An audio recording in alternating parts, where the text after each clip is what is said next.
Salut tout le monde, salut à tous, on se retrouve aujourd'hui pour l'open box de Tanks The Modern World sur la taverne aujourd'hui.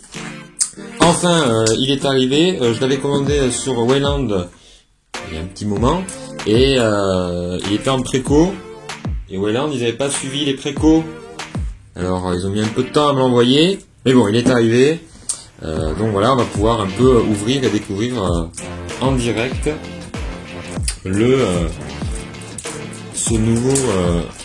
cette nouvelle version du jeu Tanks. Alors ça reprend un peu le même principe que le premier starter Tanks qui était Panther contre Sherman. Et là ça prend le même principe, c'est-à-dire que vous allez avoir M1 Sherman contre T64. Donc vous allez avoir 3 chars, 2 T64 et un Abrams. Sherman c'est Abrams. M1 Abrams. Donc c'est américain contre soviétique. Allez hop, on ouvre la boîte. Et donc on a un packaging qui ressemble au packaging qu'on avait auparavant dans la précédente version. Avec 3 grappes. Une grappe vert clair pour l'Abrams. Donc là hop, on voit la tourelle ici, la coque, des chenilles. Donc hein, comme d'habitude c'est de la très bonne qualité au niveau de la gravure. On voit les différentes options qu'on va pouvoir mettre sur le char. Ici on voit 2 types de canons. Et là le châssis. Pareil pour les soviétiques. Avec ici donc le châssis.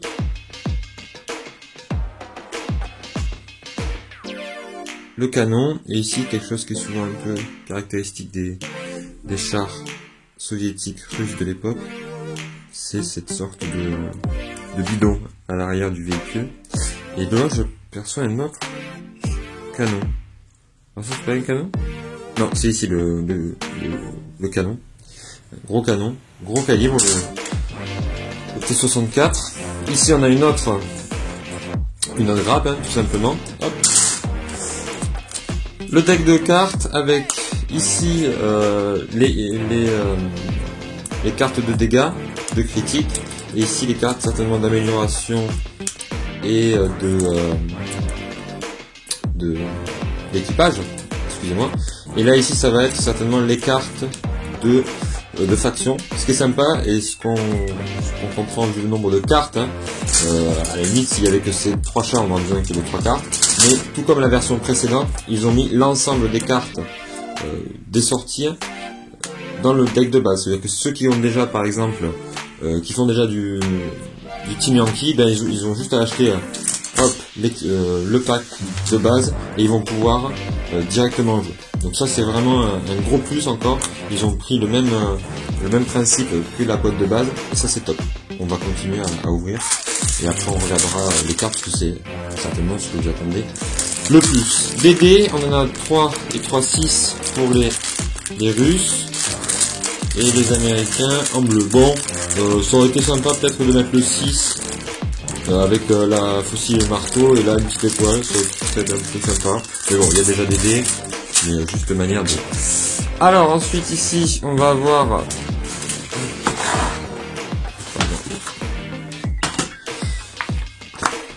les livres de règles. Donc, alors par contre, hein, aussi, je ne l'ai pas précisé, mais c'est en anglais. Donc on n'a pas la version française. Je pense que l'éditeur français a tout simplement arrêté à abandonner le jeu, ce qui est assez déplorable. Mais bon, hein, on peut pas tout faire. On s'adapte. Hein. Ça reprend, je pense, les règles de base. Hein. Donc là on a une petite carte, le sommaire. Ensuite on rentre dans le descriptif de chacune des forces. Donc 5 forces représentées, soviétiques, américains, West German, British et French.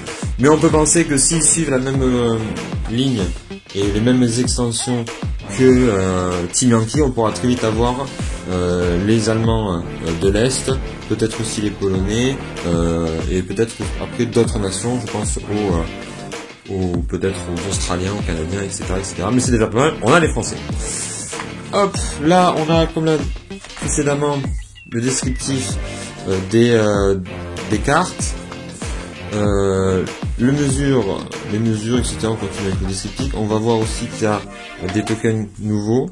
On reprend la movement phase. Ça, peut-être que je vous ferai une vidéo plus approfondie sur les règles, les nouvelles règles, la construction du platoon, etc. Des missions comme d'habitude. Last Battle of All. Il y a plus de missions. Hein. Là, il y a 2, 4, 5, 6. Il y a pas mal de missions. Et là, la feuille de référence. La feuille d'assemblage, bon, ben pour savoir comment assembler ces chars, c'est toujours bien. T64 et l'Abrams. Vous pouvez avoir deux variantes. Hop. Le 1, le IPM1 Abrams et le M1A1 Abrams. Bon, ben, comme je vous le disais, hein, comme on peut se sentir, c'est clairement un appel aux joueurs pour aller chercher du Team Yankee, hein, et du Flame of War, hein, pour l'expansion précédente. Et moi j'ai craqué puisque je vais partir sur du Team Yankee avec des Polonais. Mais au club, il y en a certains qui sont partis sur du Flame of War Seconde Guerre mondiale. Donc c'est vraiment une entrée pour encore plus. Alors, on va ouvrir ceci. Si j'arrive, évidemment. 2 secondes.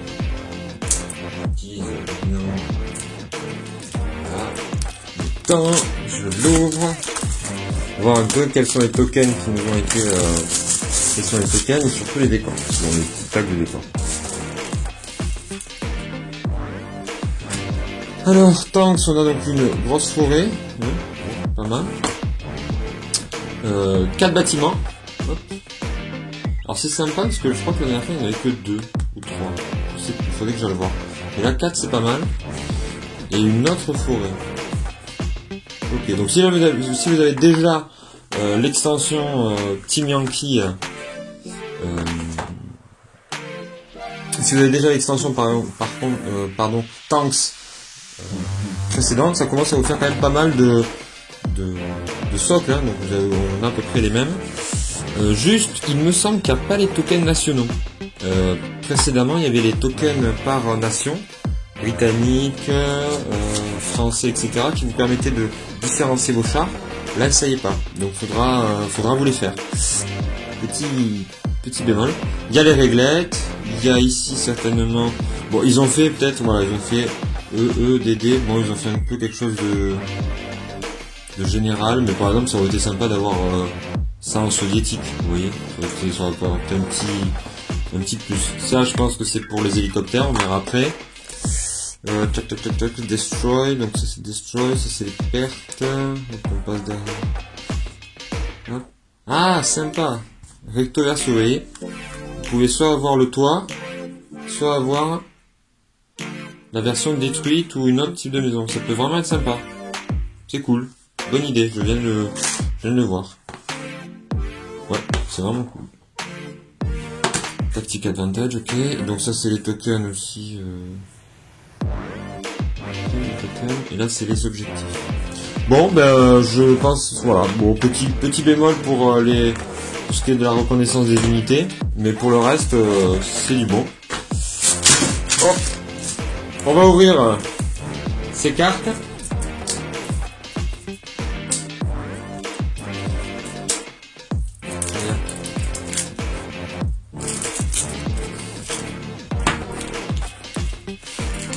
Alors, je vous ferai certainement une présentation des différentes troupes plus tard.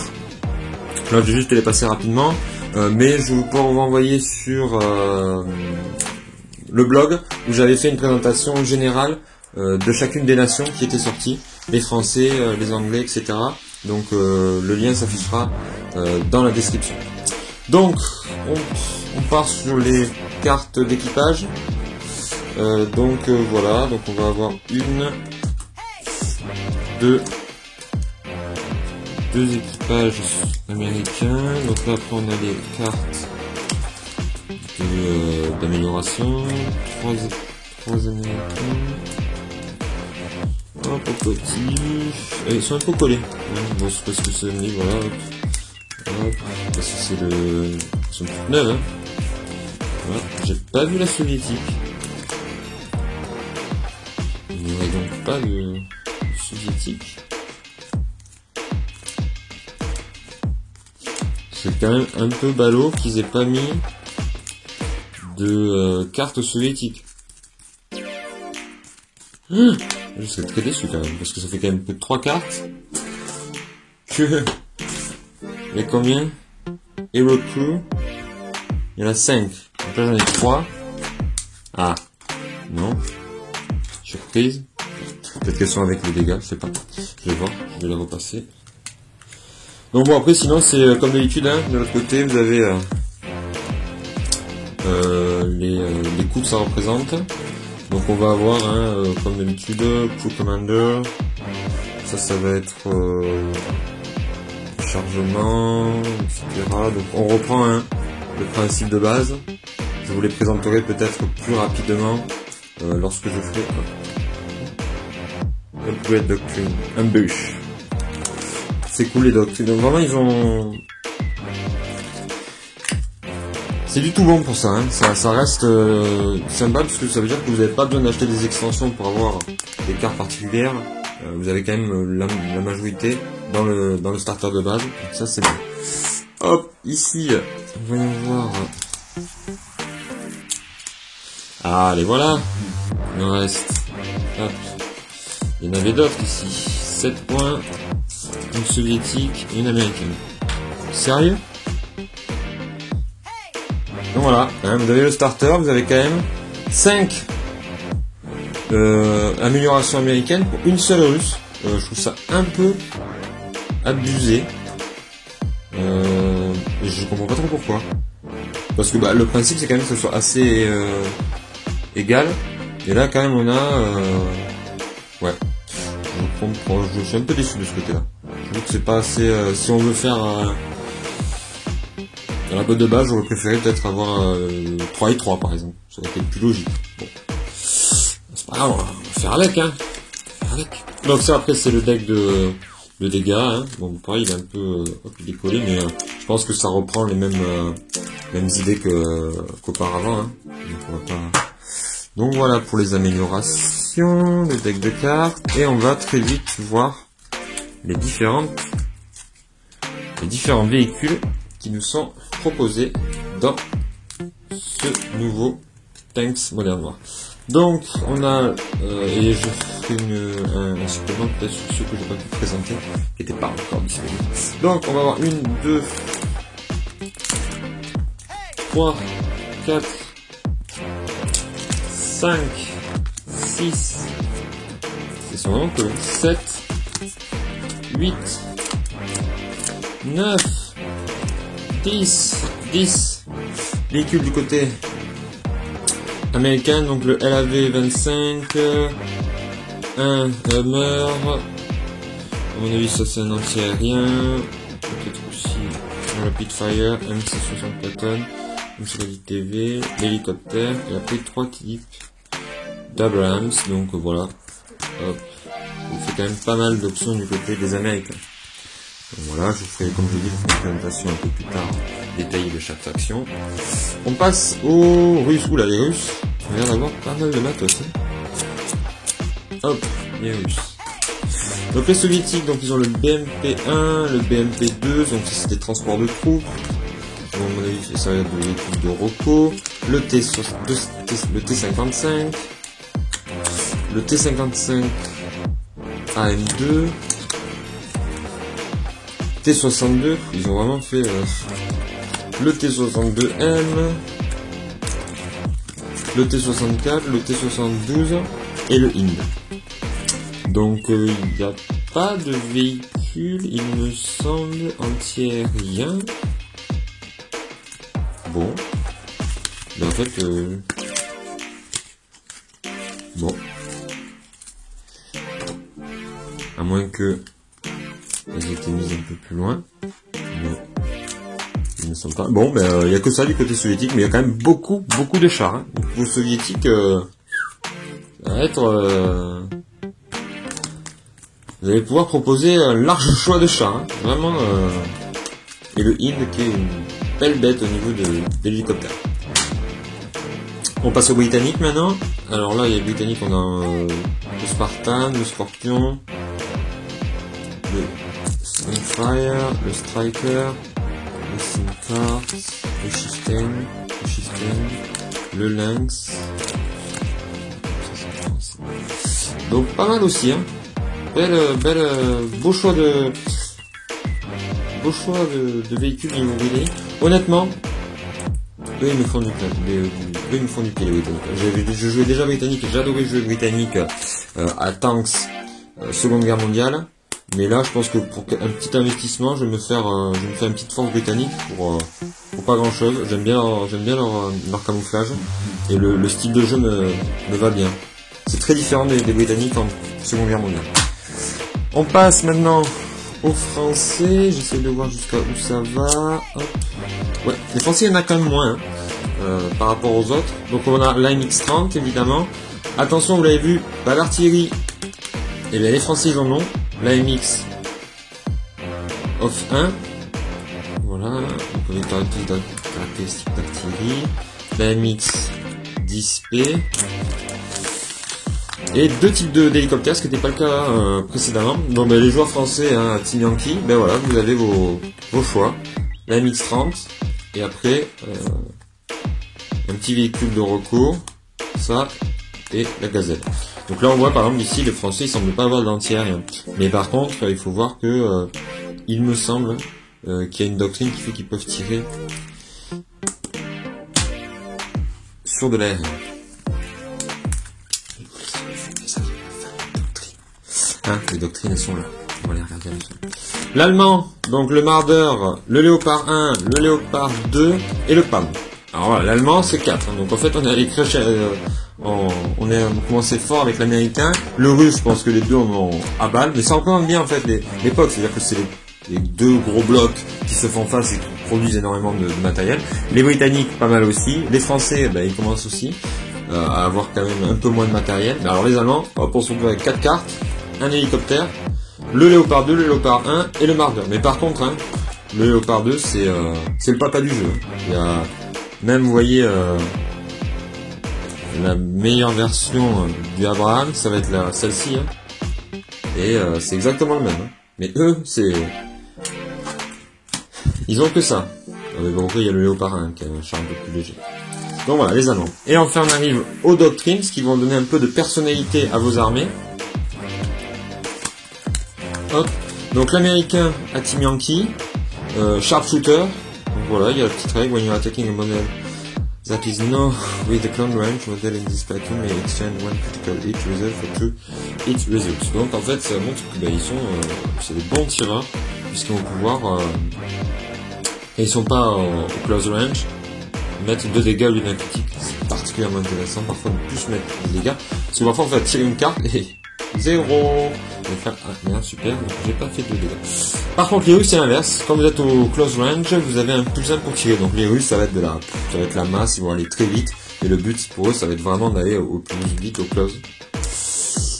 Panzer, First Panzer. Donc là, ils ont pareil, les Allemands ont des capacités. Hop, je vous les montre. When friendly, close range. Donc voilà, quand vous êtes au combat, au close range, vous pouvez relancer des dés en défense, donc c'est pas mal, mais contre les Russes. Home turf, start the game. Donc en fait, au début du déploiement, vous pouvez vous redéployer autre part. Ben pourquoi? Parce que vous êtes chez vous. Voilà. Pas mal. Berlin Brigade. Ça c'est les Britanniques. 1 foot on the ground. Model with this platoon of honor. Donc vous avez plusieurs défenses quand vous êtes stationnaire. En sachant que les Britanniques, ils ont quand même déjà des chars qui tankent bien. Ça peut commencer à être pas mal. Et enfin, cuirassier squadron, l'escadron de cuirassiers. Outmaneuver, when the model of this platoon take a side shoot against any model, ils gagnent +1. En sachant que les Français ont un Durand, je crois, un capitaine qui fait qu'ils peuvent arriver sur le côté. Il y a un petit combo qui peut être pas mal. J'avais déjà montré dans l'article. Donc voilà, c'est le contenu de la base, de la boîte de base de Tanks Modern War. Voilà. Donc on est sur un produit qui reprend les points forts du premier Tanks Seconde Guerre mondiale et qui a repris la même recette et qui je pense connaîtra le même succès, c'est-à-dire avec un starter de base on va pouvoir directement jouer à un petit jeu sympa, rapide, où on se prend pas la tête mais on passe un super moment, super fun et on peut faire de bons combos et ça peut être quand même hyper sympa, et très diversifié. Ce que je trouve vraiment cool, j'ai l'impression que les nations sont quand même plus spécialisées. C'est comme ça une première version, j'ai l'impression que les nations sont quand même plus spé que précédemment dans la version Seconde Guerre mondiale.